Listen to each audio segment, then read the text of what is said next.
Sir வணக்கம் sir. வணக்கம் மரி. பல போராட்டங்களுக்கு பிறகு ஜோசப் விஜய் என்னும் நான் அப்படின்னு சொல்லிட்டு பதவி பிரமாணம் செஞ்சுருக்காங்க அவருக்கு. இதை எப்படி சார் பார்க்குறீங்க? உண்மையிலே பல போராட்டத்தை தாண்டி நெருப்பாத்தில் நீந்தி வந்தேன்னு சொல்லுவாங்க இல்லைங்களா. ஜெயலலிதா அம்மா அப்படி தான் சொல்லுவாங்க நான் நெருப்பாற்றில் நீந்தி வந்தேன் அப்படின்வாங்க அது மாதிரி ஒரு நெருப்பாற்றில் நீந்தி இந்த இடத்த அடையிறதுக்குள்ளே இந்த வெற்றி சாதாரண வெற்றி இல்லை. இந்த மக்கள் கொடுத்த வெற்றியாக இருந்தால் கூட இது எப்படியெல்லாம் சுற்றின்னு அடைய வேண்டிய ஒரு இடம்னு இன்றைக்கி அந்த இடத்த அப்படி நின்று அடைஞ்சிட்டாரு. நீங்கள் சொன்ன மாதிரி ஜோசப் விஜய் எனும் நான் அப்படின்னு அந்த குரல் ஒலிக்க ஆரம்பித்த உடனே தான் ஒரு இளைஞர் படை, ஒரு மக்கள் நினைத்தால் என்ன வேணாலும் யாரை வேணாலும் கொண்டு நிறுத்த முடியும். யாரை வேணாலும் மீன்னா அது காலகாலமாக நாங்கள் இப்படி தாங்க இருப்போம், எங்களை யாருமே அந்த அரியணையிலேருந்து இறக்க முடியாது. பொதுவாகவே சொல்கிறேன் நான் அப்படி இருக்கிறவங்க உலகம் முழுக்க இருக்கிற எந்த அரசியல் தலைவராக கூட இருக்கட்டும் அப்படி ஒரு கர்வத்தோடு இருந்தால் மக்கள் தரன்னு கீழே இறக்கிடுவாங்கிறதுக்கான ஒரு உதாரணம் தான் இது.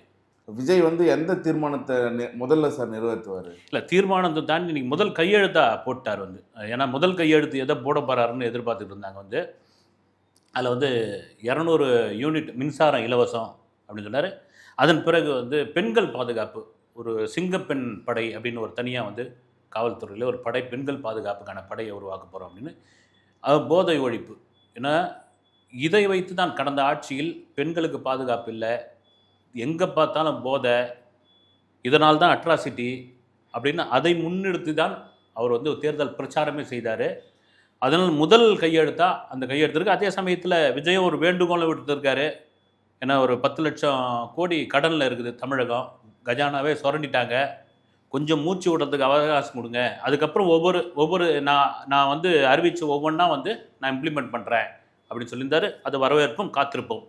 இந்த வெள்ளை அறிக்கை உங்கள் முன்னாடி நான் சமர்ப்பிப்பேன் அப்படின்னு சொல்லியிருக்கல, அது எப்படி சார் பார்க்குறீங்க? இல்லை, அது உண்மையாகவே அது அந்த தேர்தல் வாக்குறுதியிலே கொடுத்துருந்தார். இப்போ பொதுவாக ஒரு பட்ஜெட் ஒன்று போடுறாங்க. அந்த பட்ஜெட்டில் இப்போ ஒரு உதாரணத்துக்கு அண்ணா நகர்லேருந்து கோயம்பேடு வரைக்கும் ஒரு பாலம் கட்டப்பட்டது அப்படின்னா அந்த பாலம் கட்டப்பட்டதற்கான தொகை இவ்வளவு அப்படின்றாங்க. அதை நான் டிரான்ஸ்பரன்சியாக அந்த பாலம் கட்டுறதுக்கு எவ்வளோ தொகை ஆச்சு, அதுக்கான எவ்வளோ செலவு செய்யப்பட்டது, அதனுடைய மொத்த விவரத்தையும் ஒரு வெள்ளை அறிக்கையை நான் கொடுக்குறேன். இது மாதிரி ஒவ்வொரு திட்டத்துக்கும், ஏன்னா திட்டங்கள் போடப்படுகிறது, அதன் பிறகு அதை இவ்வளோ தாங்க செலவாயிடுச்சுன்றாங்க. நான் மக்கள் முன்னாடி அந்த வரவு செலவு கணக்கை நான் சமர்ப்பிக்கிறேன் அப்படின்றது வரவேற்கக்கூடிய ஒரு விஷயம். அது எப்படின்ட்டு நம்ம பார்ப்போம், பொறுத்திருந்து பார்ப்போம். சார், இன்னொன்று தொண்டர்களும் சரி ரசிகர்களும் சரி அவர் எந்த மாதிரி பதவியேற்றுக்க போகிறாரு அப்படின்னு சொல்லிட்டு ஒரு எதிர்பார்ப்பு இருந்தது. அந்த கோட் ஷூட் வந்தது எப்படி சார் பார்க்குறீங்க? உண்மையிலே சூப்பரான கேள்வி இது. ஏன்னா முதல்ல நான் சினிமா நடிகராக இருக்கும்போது, பொதுவாக சினிமா நடிகர்னால் ஒரு பந்தாவோடு வருவாங்க ஒரு அப்போயே விஜய் பார்த்திங்கன்னா ஒரு சாதாரண ஒரு டிஷர்ட்டு, ஒரு சும்மா ஒரு கசங்கி போன ஒரு பேண்ட்டு, இதெல்லாம் போட்டுன்னு வருவாப்பில். ரொம்ப எளிமையாக இருக்கக்கூடிய ஒரு நபர், அதுதான் விரும்புவார், அது இதுவே கிடையாது. அதன் பிறகு அவர் அரசியல் களத்துக்கு வந்த பிறகு அவருடைய ட்ரெஸ் கோடு ஒன்று கொண்டு வந்தாப்புல, ஒயிட் ஷர்ட்டு காக்கி பேண்ட், எல்லாருக்கும் தெரியும். இதை கூட நிறைய பேர் விமர்சனம்லாம் பண்ணாங்க. ஆந்திராவில் இருக்கிற ஜெகன்மோகன் ரெட்டியை பார்த்து காப்பி அடிச்சிருக்காரு அப்படிலாம் கூட இது பண்ணாங்க.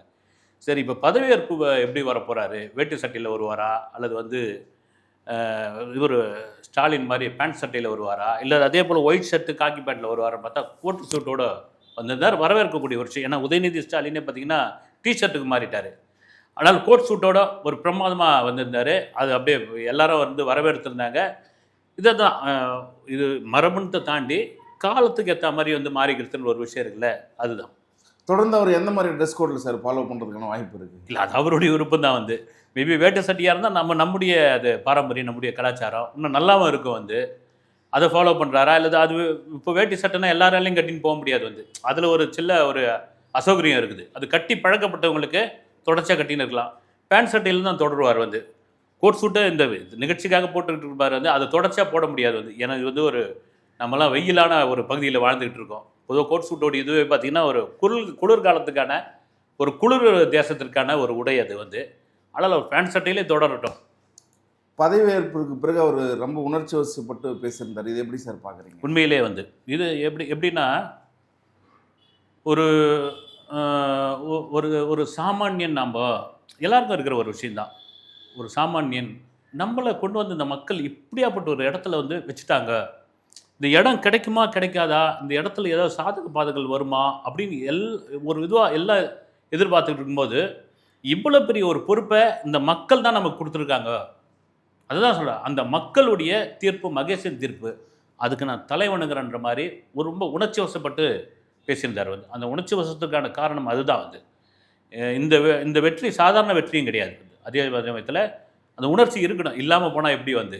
அதுதான் வந்து சில பேர் வந்து மேடையிலே அழுதுட்டு இருப்பாங்க, அதை கண்ட்ரோல் பண்ணிக்கிட்டு அந்த குரலை வசதி பேசியிருந்தார் முதல்வர் விஜய்.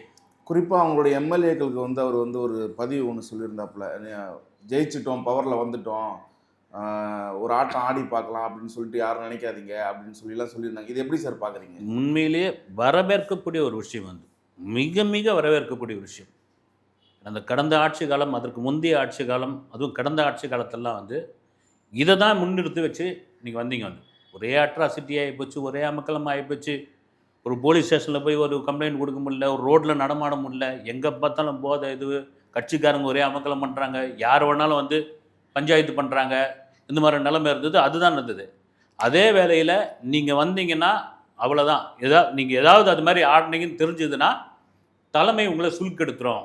இது வரவேற்கக்கூடிய ஒரு விஷயம் அது. காரணம் என்னென்னா, இதில் வந்து ஒரு 4-5 பேர் தான் அரசியல் அனுபவசாலிகள், மீதி எல்லாம் வந்து ஜாக்பாட் அடிச்சுது அவங்களுக்கு. அந்த ஜாக்பாட்டுக்கு காரணம் வந்து முதல்வர் விஜய், ஜோசப் விஜய் தான். அந்த ஒரு முகத்திற்காகத்தான் அவ்வளோ மக்களும் 1,72,23,000 பேர் வாக்களிச்சிருக்காங்கன்னா விஜய் என்கின்ற அந்த ஒற்றை மனிதருக்காக தான். அதனால் என்னை வச்சு தான் யாராவது ஏதாவது ஆட்டம் கட்ட போனீங்க, யாராவது தப்பு பண்ணிங்கன்னா கடுமையாக இருக்கணும், சூப்பரான இது, அதை அப்படியே ஃபாலோ பண்ணணும்.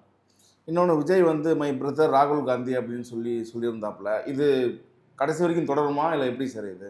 இல்லை, எப்பவுமே இந்த தேர்தலுக்கு முன்னாடி கூட்டணி, காங்கிரஸ் கூட்டணி கூட இங்கே இருக்கிற மாணிக்கம் தாகூர், ஜோதிமணி இவங்கெல்லாம் கூட விஜய் கூட ஒரு கூட்டணி வச்சுக்கலாம்.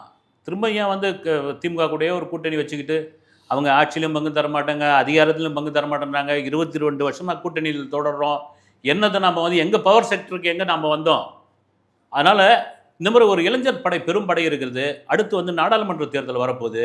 அதனால் விஜய் கூட ஒரு கூட்டணி வைப்போம் அப்படின்பொழுது இங்கே தமிழக காங்கிரஸில் ஒரு சலசலப்பு ஏற்பட்டது.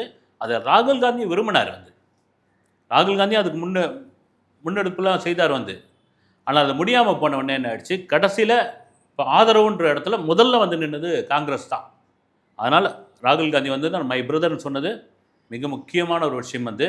அது ஏதோ தொடரும்னு நான் நம்புகிறேன். ஏன்னா விஜய் நினச்சிருந்தா ஒரு வேளை நமக்கு வந்து ஆதரவு தேவை, எப்படியாவது நம்ம ஆட்சி அமையணும்னு நினச்சது என்டிஏவுடைய ஆதரவை கேட்டிருக்கலாம். ஏன்னா தொடர்ச்சியாக அவங்க வந்து கொள்கை எதிரின்னு சொல்லிட்டு வராரு. அதனால் அதில் ரொம்ப தெளிவாக இருக்கிறார் விஜய். ராகுல் காந்திக்கும் விஜய்க்குமான அந்த நட்பு தொடரும் என்று நான் நினைக்கிறேன். சார், இன்னொன்று எல்லாருக்கும் நன்றி தெரிவித்து பேசியிருந்தாப்புல, குறிப்பாக இந்த குட்டீஸுங்களுக்கு சொல்லியிருந்தார் சார், இதை எப்படி பார்க்குறீங்க? உண்மையாகவே வந்து அந்த குட்டீஸை வச்சு தான் அவ்வளோ விமர்சனம் வந்தது வந்து. அவர் மேலே வந்து வழக்கு பதிவு பண்ணணும். எப்போ தேர்தல் முடிஞ்ச பிறகு வந்து குழந்தைங்களை வச்சு வாக்கு கேட்க வச்சுட்டாரு. அப்புறம் ஒருத்தர் கம்ப்ளைண்ட்டே பண்ணார், போய் என் குழந்தை விசிலுக்கு போட்டியா இல்லையான்னு சொல்லி என்னை அடம் பிடிக்குது, அதுக்காக நான் எடுத்து ஓட்டு மிஷினை எடுத்து போய் காமிக்க முடியும், நான் விஜய் மேலே கம்ப்ளைண்ட் கொடுக்குறேன், இப்படிலாம் இதுவாக இருந்தது. அப்புறம் குழந்தைகள் நல வாரியம் வந்து இதை கவனிக்கணும் அப்படின்னு இதெல்லாம் உடச்சி எரிஞ்சா மாதிரி அந்த குட்டீஸ் நண்பிகளுக்கும் என் வெற்றிக்கு அவங்க முக்கியமான காரணம். நான் அவங்கள ஸ்பெஷலாக அவங்களுக்கு ஒரு நன்றி சொல்கிறேன் அப்படின்னு சொல்லிட்டார். உண்மையிலே குழந்தைகளுக்கு பிடித்தமான ஒரு ஹீரோ இருக்காங்கல்ல உலகத்தில், அவங்க தான் வந்து நம்பர் 1 ஹீரோ உலகத்தில் இருக்கிறவங்களாம். அதுமாதிரி விஜய் வந்து குழந்தைகளுக்கு பிடித்தமான ஒரு ஹீரோ. இன்றைக்கி குழந்தைகளுக்கு பிடித்தமான ஒரு முதல்வராக அவருடைய ஆட்சியை தொடர வேண்டும்.